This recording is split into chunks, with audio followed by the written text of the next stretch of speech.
یہ حکم ان بچوں سے متعلق ہے جو نماز اور وضو وغیرہ میں تمیز رکھتے ہوں۔ زیادہ چھوٹے بچوں کو مردوں کی صف میں کھڑا کرنا مکروہ ہے، بلکہ مسجد میں لانا ہی جائز نہیں۔ صحیح۔ جی تو صحیح ہے، یعنی بچوں کہ کی عمر کتنی حد تک جتنا بچہ اپنے پیشاب پاخانے کا دھیان رکھ سکتا ہو، صحیح یہ ہے؟ ہاں، اصل میں نا بات پتہ کیا ہے، حدیث میں آیا کہ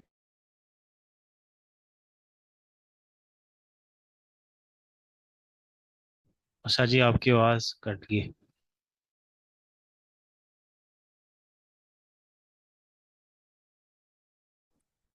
جی ویسے تو وہ امام حسین علیہ السلام اور امام حسن علیہ السلام کے بارے میں تو آتا ہے نا کہ وہ جس طرح مختلف روایات میں آتا ہے کہ جی لیکن وہ تھوڑا سا بڑے ہوں گے نا، یہ تو بہت چھوٹوں کی بات کر رہے ہیں کہ جن کو وضو اور نماز کا پتہ ہی نہ ہو۔